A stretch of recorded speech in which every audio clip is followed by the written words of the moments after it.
After my grandparents were killed in a car accident, their lawyer revealed I was the only heir to their $26 million estate. My family demanded I give it up, but I refused. That same night, they threw me out. I moved into my grandparents' house, and the next day they showed up to force me out, but stopped cold when they saw who was standing right beside me. Their faces went pale with shock. Here's my story, and believe me, it's one for the books. Have you ever seen money turn people you thought you knew into absolute monsters? Because that's exactly what happened to my family the day I found out my humble, salt-of-the-earth grandparents left me, a struggling kindergarten teacher, their entire $26 million estate. And let me tell you, when that will was read, it wasn't just bank accounts that got exposed, it was everyone's true colors. This is the story of how standing my ground meant losing my family, but gaining something far more valuable. My name is Natalie, and until just 6 weeks ago, my biggest worry was whether I had enough glitter glue for my kindergarten class. My life was pretty simple. Teach kids, live paycheck to paycheck in a tiny apartment. My actual parents, Richard and Diane, were always physically there, but emotionally? Forget it. My dad worked himself to the bone climbing some corporate ladder, and my mom was too busy social networking. Family dinners were a myth, and when they did happen, it was just background noise to their work calls and social calendars. Warmth and guidance? Yeah, those were in short supply. No, my real home, my real family, was with my grandparents, Elizabeth and Harold. From the age of 5, every weekend, every summer, I was at their modest 4-bedroom house. And when I say modest, I mean it. These were people with significant wealth, built from scratch. They started a logistics company in their garage back in the 70s with one truck and a dream. By the time I was born, Alexander Logistics was a regional powerhouse. But you would never know their net worth by looking at them. Grandpa drove the same old pickup truck for 20 years. Grandma clipped coupons, bought clothes on sale. They had this mantra, you know? Money is just a tool, Natalie. It's not a measurement of your worth.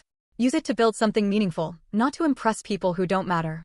And honestly, that philosophy? It was the gaping canyon between them and my father. As their only son, he expected to inherit everything, to live lavishly. He resented their frugality, called them stingy, old-fashioned. What they saw as character building, he saw as deprivation. They paid for his college, sure, but expected him to work summer jobs. Helped him with a down payment on a modest starter home, not the luxury condo he demanded. The final break? My father actually demanded a senior position at their company, despite having zero relevant experience. My grandparents refused, told him he needed to earn it like everyone else. He stormed out, took a corporate job, and their relationship? It never recovered. With me, though, it was different. They paid for my education in full, no debt, but encouraged me to follow my passion, not the money. When I chose to be a kindergarten teacher, they were genuinely thrilled, even though my starting salary barely covered rent. We had standing Sunday dinners every week. I'd help them with new tech, show them how to video chat. They'd teach me their family recipes, tell stories. My parents hated it, especially my mom. She saw it as a personal rejection. But for me, it was where I felt seen. My 1-bedroom apartment was small, cozy, full of secondhand finds and plants. My salary at Sunshine Elementary was modest, but I loved my job. I found joy in simple things, library books, hiking, volunteering at the animal shelter. My grandparents respected that. They'd occasionally surprise me with practical gifts, like new winter tires or a really good blender. You know, things that just made life a little easier without being flashy. And then, 6 weeks ago, everything shattered. I was grading papers on a Tuesday evening when the call came from the police. My grandparents, drunk driver, ran a red light, died instantly. The officer said they didn't suffer, but that brought zero comfort. My world just stopped. The funeral was a blur. My parents took charge, arguing with the funeral director about costs. My brother, Jason, flew in from California, glued to his phone. Aunt Pam cried dramatically for the cameras, then stopped the moment they were put away. Uncle Steve just hovered, awkward, silent. None of them had visited my grandparents in years, yet now they were playing the grieving family. I just felt numb. The two people who truly understood and supported me were gone. Their home, once so warm, now just an empty shell. I couldn't bring myself to go inside after the funeral. I just went back to my apartment, took bereavement leave, and tried to process it all. 2 weeks later, the call came from Matthew Goldstein, my grandparents' attorney. He wanted me and my immediate family at his office for the reading of the will. Little did I know, that meeting would append everything I thought I knew about my family. The morning of the will reading was gray and drizzly, perfectly matching my mood. I got to Goldstein Legal 15 minutes early, wearing a simple black dress, clutching the umbrella Grandma Elizabeth had insisted I keep in my car. The office was this beautiful converted Victorian house, warm with wood paneling and leather chairs. Matthew Goldstein, a man in his 60s with silver hair and kind eyes behind wire-rimmed glasses, greeted me. My grandparents had spoken of him often, their attorney and friend for over 30 years. "I'm so sorry for your loss, Natalie," he said, his voice quiet, genuine. "Elizabeth and Harold were extraordinary people. I'll miss our chess games and her lemon bars." His honest emotion made my eyes well up. "Thank you," I managed. "They spoke highly of you, too."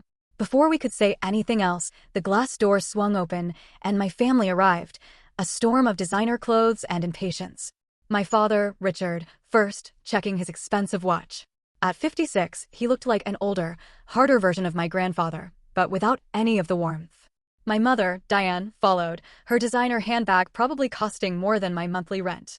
My 25-year-old brother, Jason, swaggered in, sunglasses indoors, a wrinkled button-up shirt barely tucked into jeans.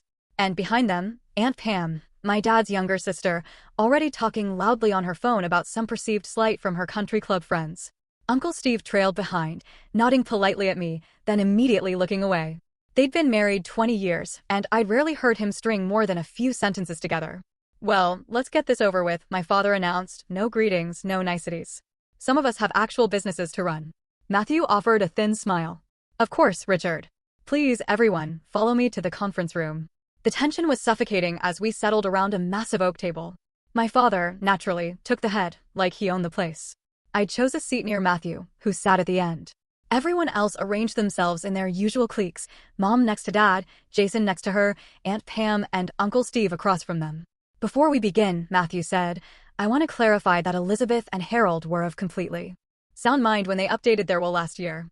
They were thorough in their considerations and explicit in their wishes." My father snorted. "Just read it, Matt. We know how it goes. Dad built the business. I'm his son. Standard inheritance procedure." Matthew ignored him, opened a leather portfolio, adjusted his glasses, and began to read. "I, Harold Alexander, and I, Elizabeth Alexander, being of sound mind and body, do hereby declare this our last will and testament." The formal legal language droned on for minutes, detailing revocations, appointments. My family fidgeted, impatient. Finally, he reached the part everyone was waiting for. "We hereby bequeath our entire estate, including but not limited to, all cash assets totaling approximately $8 million, our investment portfolio valued at approximately $12 million, all real estate holdings, including our primary residence, valued at $5 million, and our 25% ownership stake in Alexander Logistics, valued at approximately $1 million, to our beloved granddaughter, Natalie Grace Foster." The room went utterly silent. I stopped breathing. I was certain I had misheard. My heart hammered in my chest. Matthew continued, "We specifically and intentionally make no provisions for our son Richard Alexander, our daughter-in-law Diane Alexander, our grandson Jason Alexander, our daughter Pamela Davis, or our son-in-law Stephen Davis, as we have provided for them during our lifetime and have made our reasons clear to our attorney." "Let me see that." My father roared, leaping up so fast his chair crashed backward. He snatched the document from Matthew's hands, scanning it frantically. "This is ridiculous. This is an outrage." My mother shrieked, $26 million to a kindergarten teacher? She wouldn't know the first thing about managing that kind of money. Jason slammed his hand on the table. "What about me? I'm family too. I need startup capital for my business ventures." Aunt Pam spun on me, her face flushed crimson. "What did you do? How did you manipulate them into this?" I just sat there, frozen in shock, unable to process the absolute chaos erupting around me. Matthew, though, remained perfectly calm. He gently retrieved the will from my father's grip. "If you will all please take your seats. There is more." Harold and Elizabeth recorded a video message to be played at this time. He pressed a button on a remote, and the large screen on the wall illuminated. There they were. My grandparents. Sitting side by side on their living room sofa, looking exactly as they had the last time I visited. My heart clenched, a fresh wave of grief hitting me seeing them alive again. Grandpa Harold spoke first, his voice a little frail but firm. "If you are watching this, it means we have passed on. We want to explain our decisions directly to prevent any misunderstandings." Grandma Elizabeth continued, her eyes warm, but her tone serious. "Richard, Pam, we love you as our children, but we have been deeply disappointed by the values you have embraced and passed to your own children, with the exception of Natalie. For decades, they explained, they had watched my father and aunt prioritize material wealth over relationships, treating them like a resource to be tapped, not parents to be cherished. They detailed years of missed family events, requested loans never repaid, dismissive attitudes toward their modest lifestyle. The business we built, Grandpa said, was never about amassing wealth for its own sake. It was about creating security for our family and opportunities for our employees. We built it through hard work, integrity, and treating people fairly. Natalie, Grandma added, is the only one who has demonstrated these values consistently. She visits us not because she wants something, but because she genuinely cares. She has chosen a career helping children despite the low pay because it fulfills her purpose. We trust Natalie to be a good steward of what we have built, Grandpa continued. She will honor our legacy and use these resources wisely, not squander them on status symbols or get-rich-quick schemes. The video continued for several more minutes, my grandparents expressing their hopes for how the inheritance might be used to support education and community development, areas they had always cared about but had limited time to address while running their business. As the screen went dark, my father exploded. This is absolute garbage. They were clearly senile. We'll contest this will. No judge will uphold this insanity. Matthew remained perfectly calm. They anticipated that response, Richard. They underwent extensive cognitive testing before finalizing this will, with multiple independent doctors certifying their competence. Additionally, they documented years of behaviors that informed their decision. I must advise you that contesting will be extremely difficult, expensive, and unlikely to succeed. My mother turned to me, her voice suddenly sweet, sickly sweet. Honey, sweetheart. Natalie, darling. You understand this isn't right. Your grandparents were confused. This money belongs to the family, not just you. You'll share it with us, won't you? I felt cornered, all eyes on me. I have to think about this, I stammered. I had no idea they would do this. Think about it? Jason scoffed. There's nothing to think about. That money should be divided equally or managed by someone with actual business experience. My father interjected, meaning me. As the arguing intensified, Matthew gently touched my arm. You don't have to decide anything today, Natalie. Take time to process. He handed me a thick envelope. My office will handle all immediate matters related to the estate. This contains all the relevant documents, keys to their house, and contact information for their financial advisors. Call me anytime with questions. The meeting dissolved into chaos after that, with threats of lawsuits and accusations flying. Matthew eventually asked everyone to leave. As we filed out, my father grabbed my arm, his grip tight. This discussion is not over, he hissed. Come to our house tonight at 6. We'll sort this out as a family. His tone left no doubt. This was not a request. I nodded numbly, too overwhelmed to argue. As they departed in their separate luxury vehicles, I sat in my 10-year-old sedan in the parking lot, clutching the envelope, wondering how an inheritance meant to be a blessing had so quickly become a curse. I spent the afternoon in a daze, driving aimlessly, eventually stopping at a quiet park to gather my thoughts. The envelope from Matthew sat unopened on my passenger seat. Part of me wanted to peek inside, to understand exactly what my grandparents had entrusted to me. Another part was terrified of the responsibility it represented. At 5:45, I pulled into my parents' driveway. Everyone else was already there. Their 5,000-square-foot house loomed before me, all granite and glass, designed to impress rather than welcome. I took a deep breath, grabbed the envelope, and headed inside. They were waiting in the formal living room, a space rarely used except for my mother's social gatherings. My father stood by the fireplace, tumbler of scotch in hand. My mother perched on the edge of an uncomfortable-looking designer chair. Jason sprawled across the sofa, scrolling through his phone. Aunt Pam paced nervously. Uncle Steve stood by the window, gazing out as if wishing to be elsewhere. Finally, my father said when I entered, "Sit down, Natalie." I chose a chair. Near the door, suddenly acutely aware I might need a quick exit. "Let's be reasonable about this," my father began, his business negotiation voice in full effect. "Your grandparents clearly weren't thinking clearly. They meant for the family to benefit, not just you." My mother nodded enthusiastically. "Sweetheart, managing wealth is complicated. Your father has the experience to handle this properly. You can still get a nice portion, perhaps enough for a down payment on a real house instead of that apartment." The sheer condescension in her voice made my skin crawl, but I remained silent. Emboldened by my lack of response, my father continued. "Here's what we propose. You sign over the estate to me as the financial head of the family. I will ensure everyone gets their fair share. You'll receive 10%, which is more than generous considering your limited needs." 10%, I finally found my voice. That would still be over $2 million. Exactly. Jason jumped in. More than enough for a teacher. I need at least $5 million for my cryptocurrency exchange platform. It's going to be huge. I looked at him skeptically. Jason had bounced between get-rich-quick schemes for years, never holding a job longer than 3 months. His last venture, an app for rating public restrooms, had collapsed after burning through $50,000 of my parents' money. "The house should go to us," Aunt Pam interjected. "We have 3 children to consider. That neighborhood would give them access to better schools." I almost laughed at the absurdity.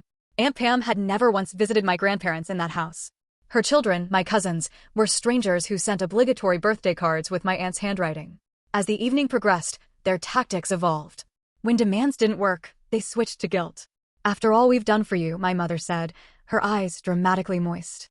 "We gave you life, a good home, opportunities. This is how you repay family loyalty." I nearly choked on my water. Loyalty? When was the last time either of you called just to check on me? When did you ever attend one of my school performances? My father changed strategies again. "We're not asking, Natalie. We're telling you what will happen. Either you sign the transfer documents voluntarily, or we will contest the will. We'll bring up every questionable interaction you had with your grandparents. How often did you visit them alone? What did you tell them about us when we weren't there? It will get ugly." The threat hung in the air. I felt sick, but something inside me hardened. A memory surfaced of my grandfather teaching me to stand my ground during a playground dispute when I was 8. "No one can take your dignity unless you give it away, Natalie," he had said. "Know what is right and hold firm." Uncle Steve, who had remained silent, suddenly spoke. "Maybe we should all calm down and give Natalie some time to think. This is a lot to process." My father rounded on him. "Stay out of this, Steve. This is family business." "I am family," he responded quietly, but immediately retreated when my father glared at him. As the clock ticked past 9, Jason started drafting transfer paperwork on his laptop. My mother called their personal attorney for advice on the wording. Aunt Pam scrolled through real estate listings for my grandparents' house, talking about which walls she would knock down first. They had already divided my inheritance without my consent, mapping out how they would spend every dollar. Not once did anyone mention my grandparents' wishes or legacy. Not once did they ask what I thought should be done with the money. At 10:30, my father printed out the crude transfer document and slid it across the coffee table to me, along with a pen. "Sign it," he demanded. "Now." I picked up the paper and read it carefully. The language was broad, essentially signing away all my rights to anything my grandparents had left me. In exchange, I would receive a percentage to be determined later at my father's sole discretion. I put the paper down and took a deep breath. "No," I said, my voice steady, surprising even myself. The room went silent. "What did you just say?" my father asked, his voice dangerously low. "I said no," I repeated, meeting his gaze. "I will not sign this, or anything like it. My grandparents trusted me with their legacy for a reason. I intend to honor that trust." My mother launched into a tirade about ingratitude. Jason called me names I won't repeat. Aunt Pam began sobbing dramatically about her children's future. Through it all, I sat still. The word no had become a shield around me. Finally, my father slammed his glass down so hard it cracked. "That is enough," he roared. "I always told Dad you were not to be trusted. You manipulated them, just like you're trying to manipulate us now with this innocent act." He stalked toward me, pointing his finger inches from my face. "You have a choice to make right now, Natalie. Either you sign that paper and remain part of this family, or you take your precious inheritance and consider yourself disowned. You cannot have both." The ultimatum hung in the air between us. I looked around at the faces of my family members, searching for any sign of love or understanding. I found none. In that moment, I realized a painful truth. They had never really seen me as family. I was just a means to an end. A potential source of money. Nothing more. "I'm not signing," I said firmly, standing up. "I'm sorry you feel this way, but I have to respect what Grandma and Grandpa wanted." "Then get out of my house," my father snarled. "Pack your things and leave tonight. You are no longer welcome here." "I live in my own apartment," I reminded him. "I have for years." He laughed coldly. "The apartment we co-signed for because your teacher's salary couldn't qualify for the lease? Check your agreement, Natalie. We own that building through one of our investment companies. Consider your lease terminated." My stomach dropped. He was right.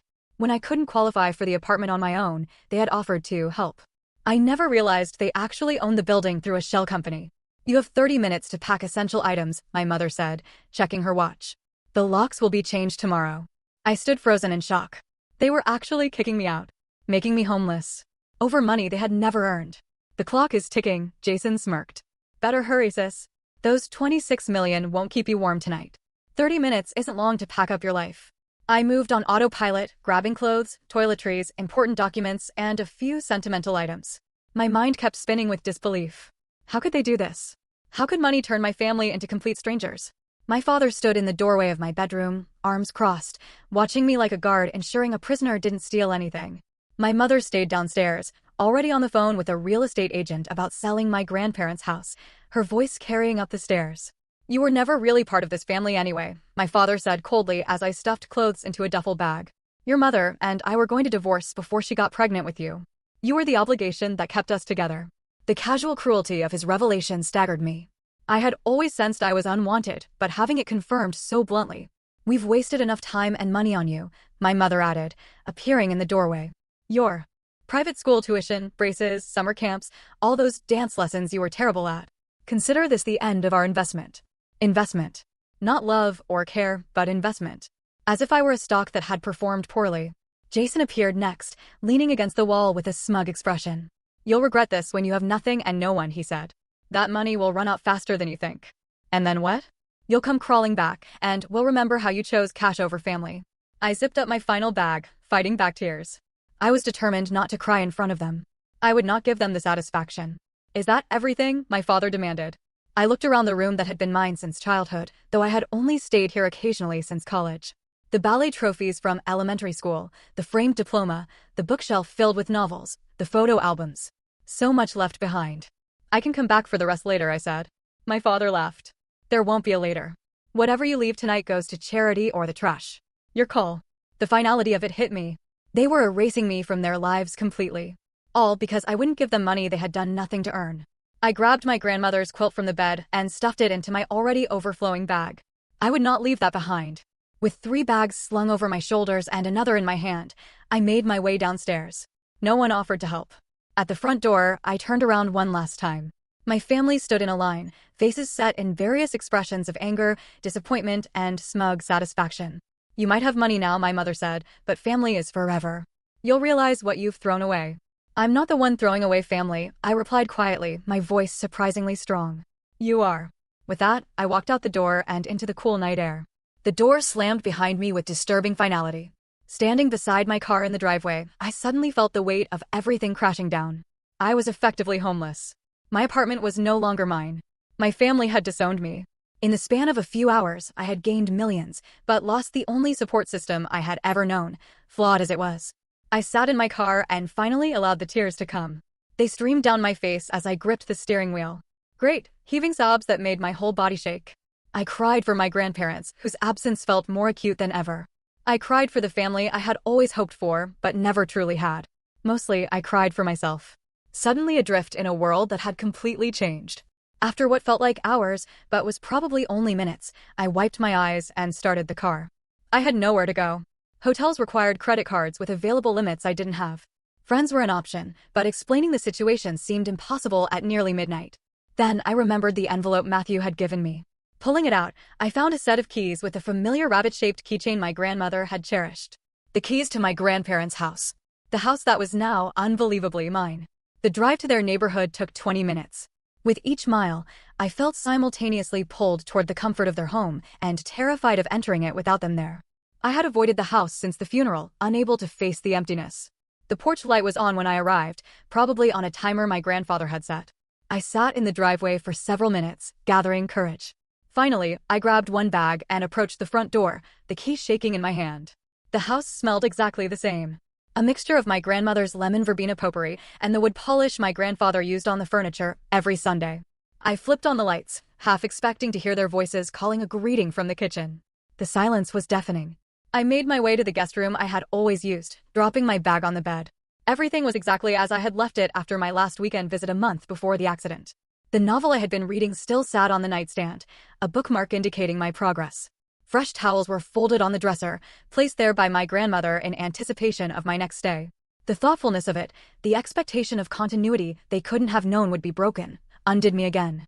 I sank onto the bed and cried until exhaustion overtook me, falling asleep fully clothed on top of the covers. Morning came with a disorienting brightness. For a moment, I expected to smell coffee brewing and hear my grandfather's off-key whistling from downstairs. Reality crashed back as I recognized the silence. They were gone, and somehow I had inherited both their fortune and their enemies, all in the form of my own family. My phone had blown up overnight with texts and missed calls, most from my father and mother, alternating between threats and sudden attempts at reconciliation. "We can work this out if you'll be reasonable," read one message from my mother. My father was less subtle. "You have 24 hours to reconsider before we file suit." Jason sent a single text, "Enjoying the big empty house?" Not for long. That last one sent a chill down my spine. It sounded like a threat, not just bluster. I forwarded it to Matthew, who responded immediately. "Stay where you are.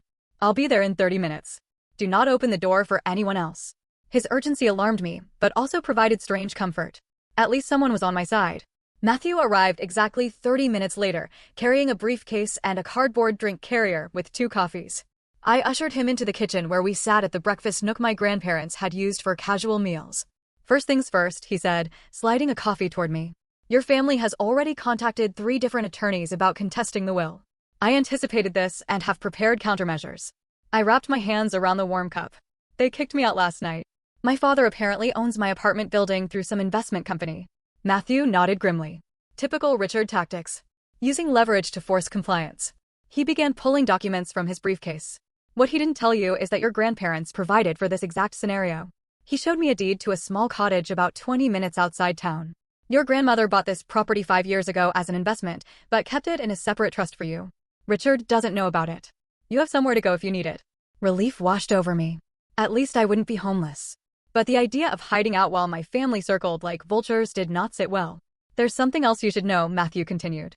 You are not alone in this. Your grandparents had many loyal friends and associates who understood the situation with your family. As if on cue, a knock sounded at the back door. Matthew smiled. That would be Carlos. Carlos, the name was vaguely familiar. Carlos Ramirez, Matthew explained. He has been your grandparents' estate manager and handyman for 15 years. He lives in the guest house at the back of the property. I answered the door to find a man in his early 50s with salt and pepper hair and kind eyes. He held his hat in his hands respectfully. Miss Natalie, he said warmly, I'm very sorry about your grandparents. They were wonderful people. I saw your car this morning and wanted to check if you needed anything. The simple kindness nearly brought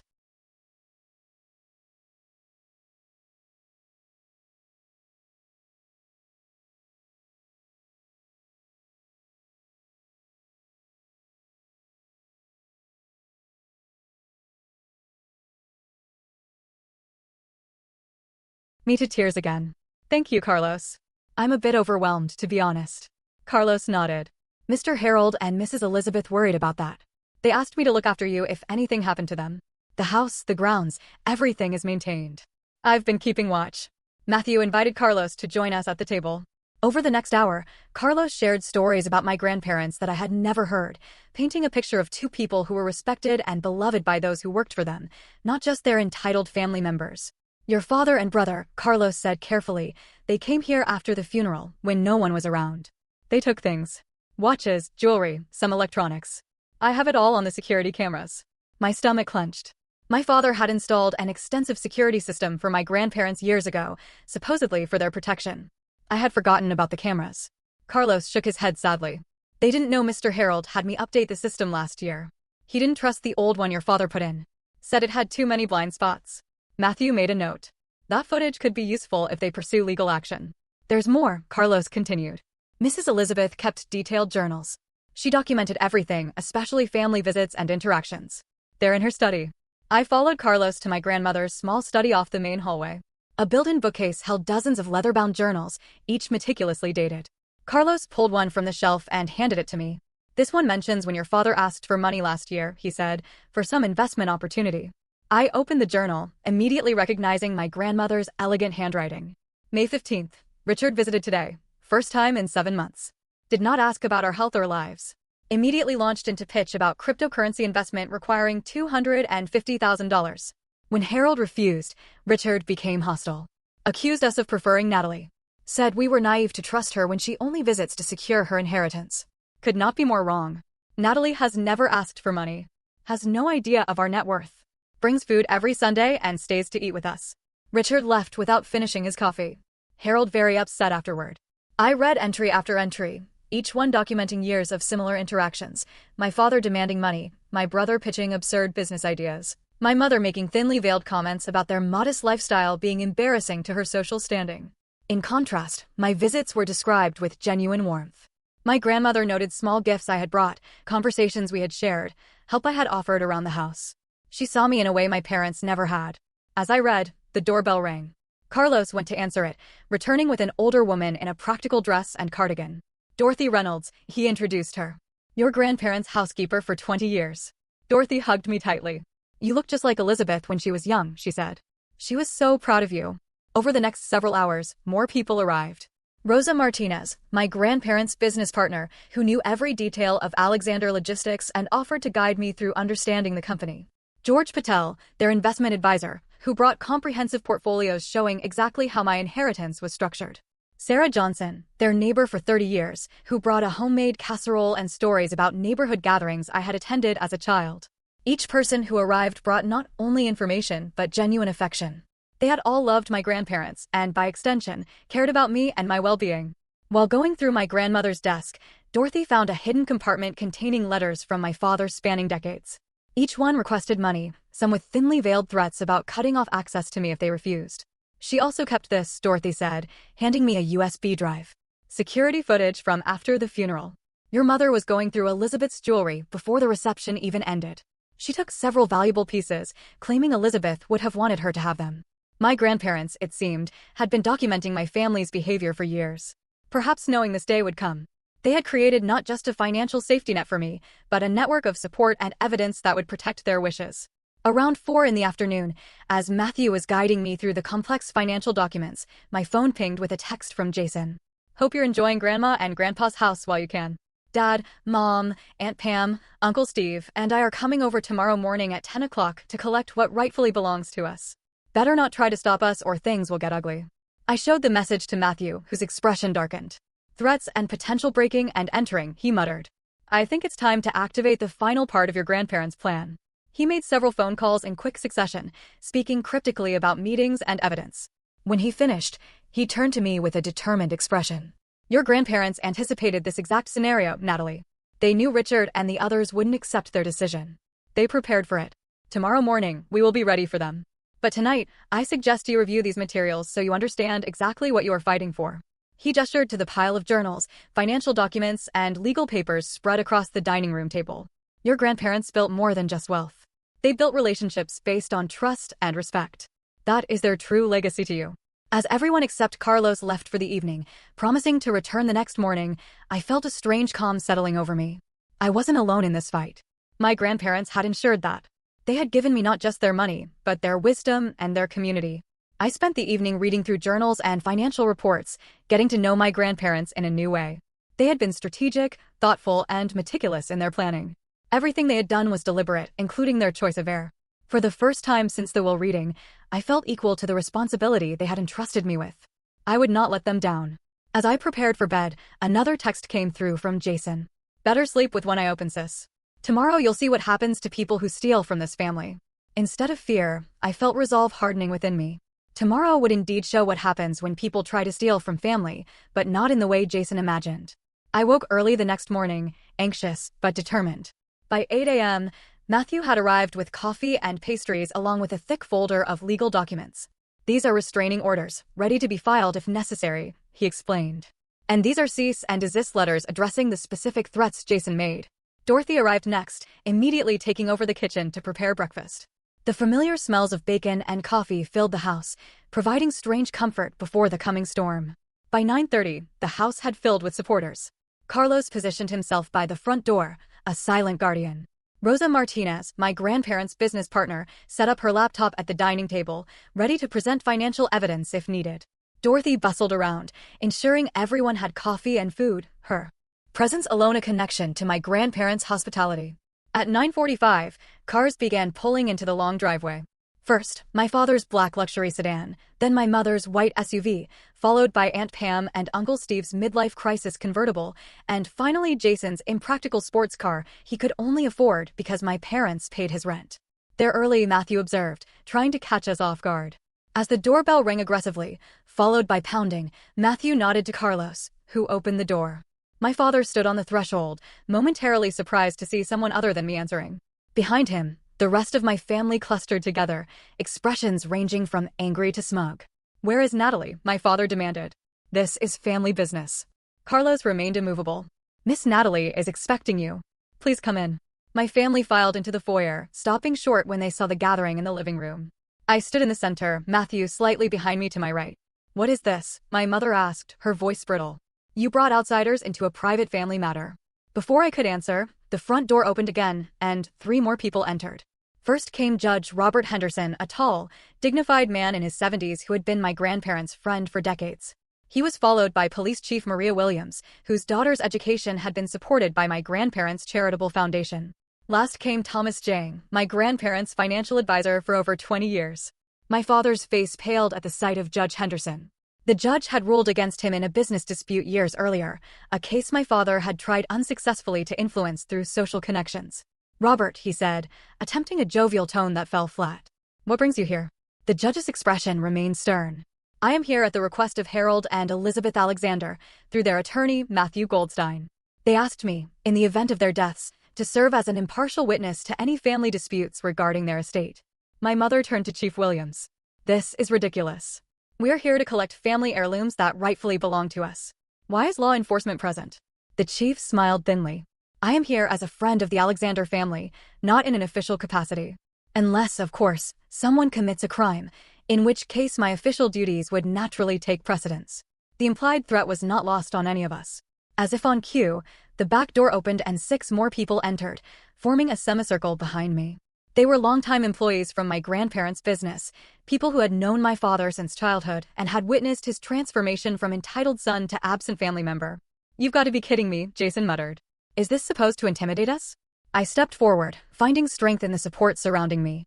"I know why you're here. You believe you are entitled to my grandparents' estate despite their explicit wishes. You think you can bully or threaten me into giving you what you want." My father's face hardened.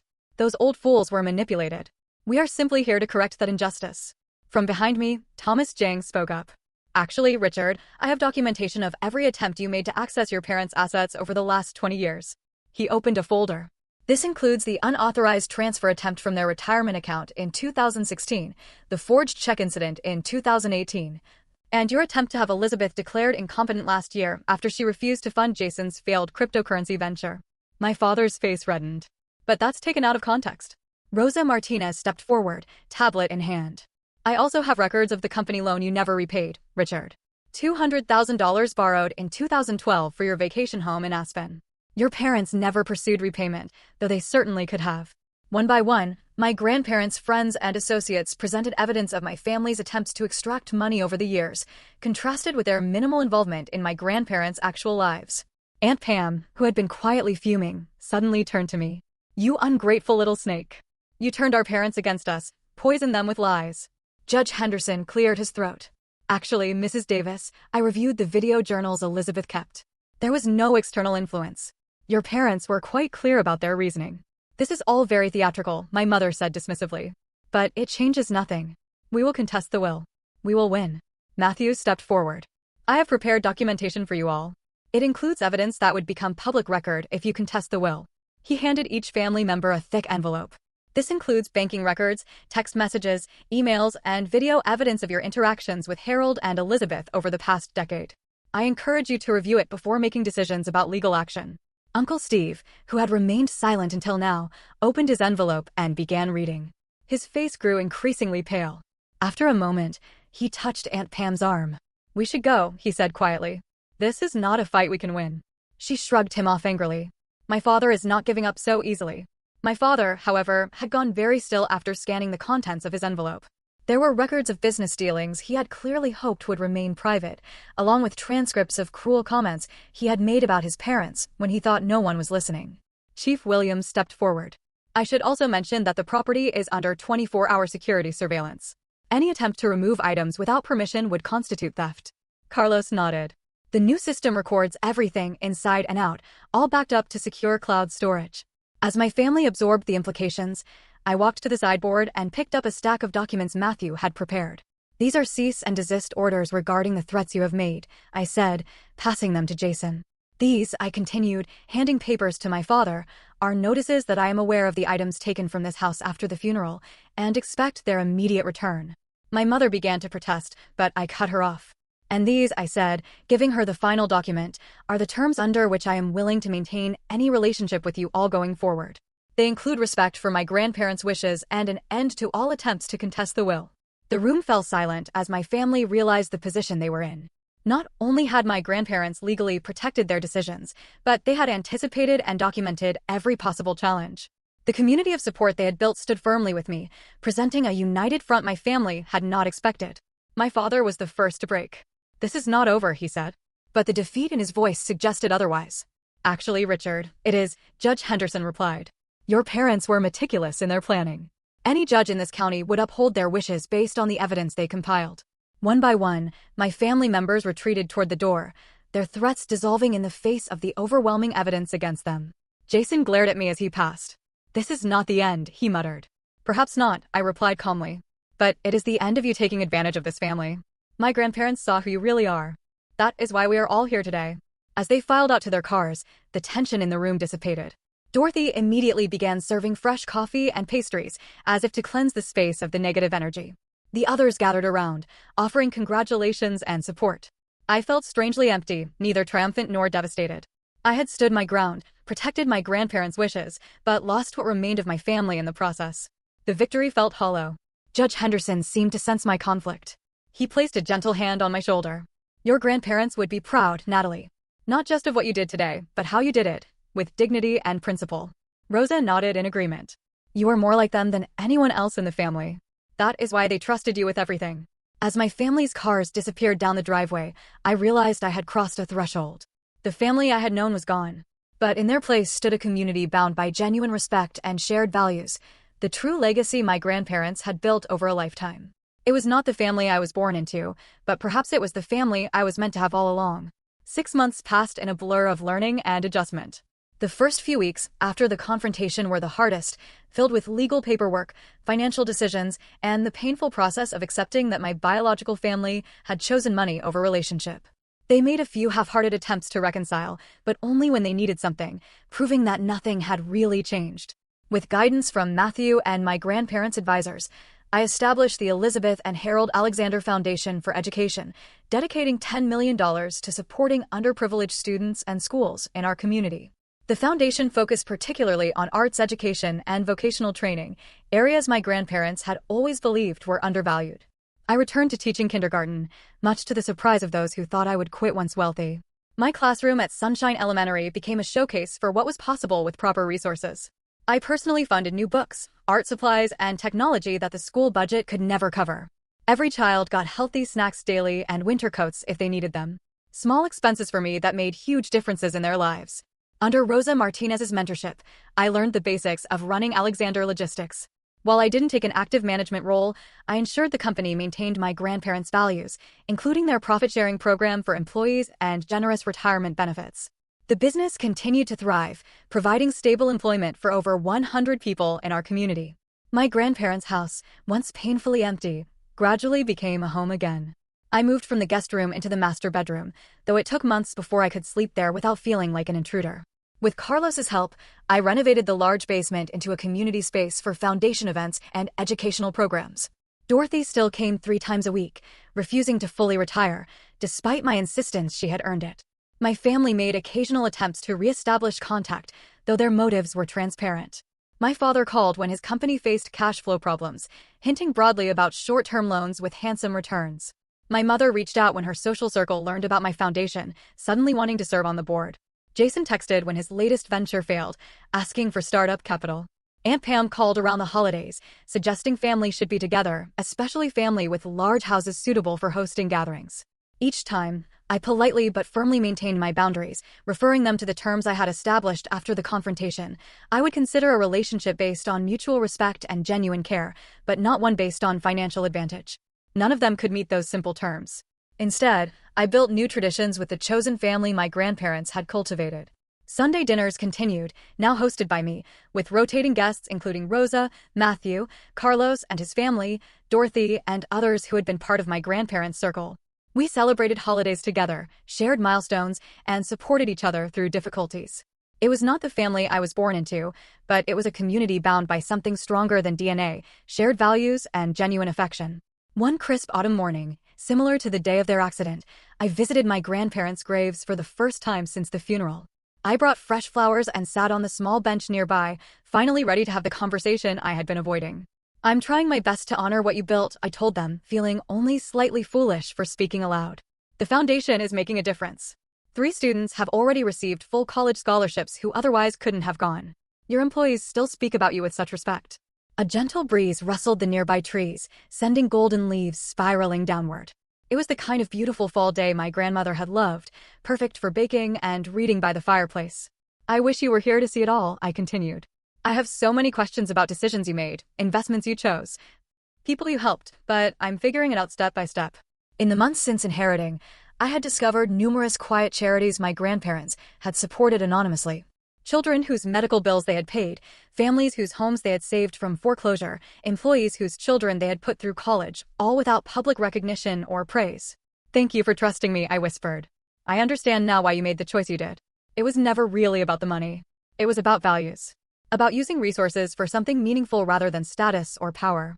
As I sat there, memories washed over me, not with the sharp pain of recent grief, but with a bittersweet appreciation for the time we had shared.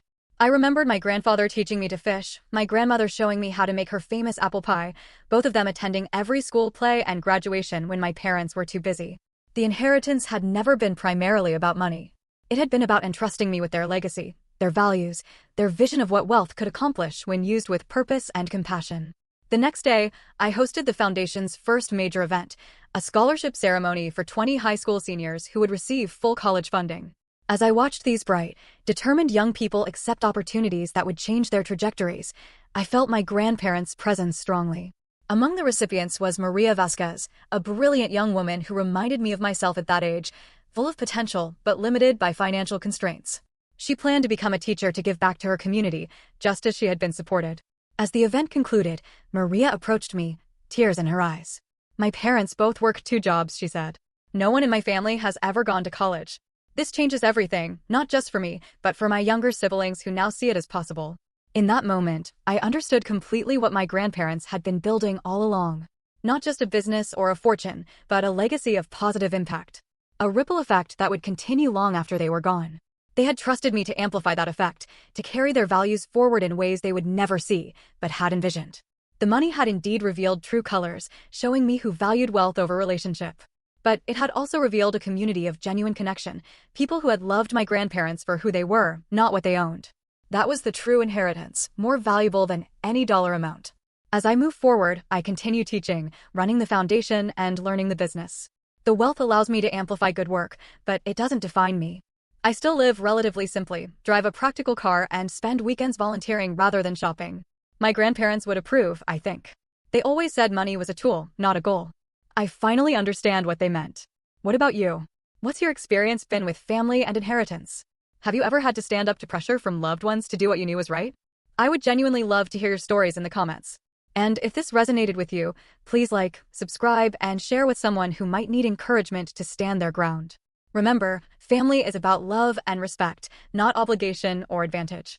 Thank you for listening to my story, and I wish you the strength to honor your own values, whatever challenges you may face.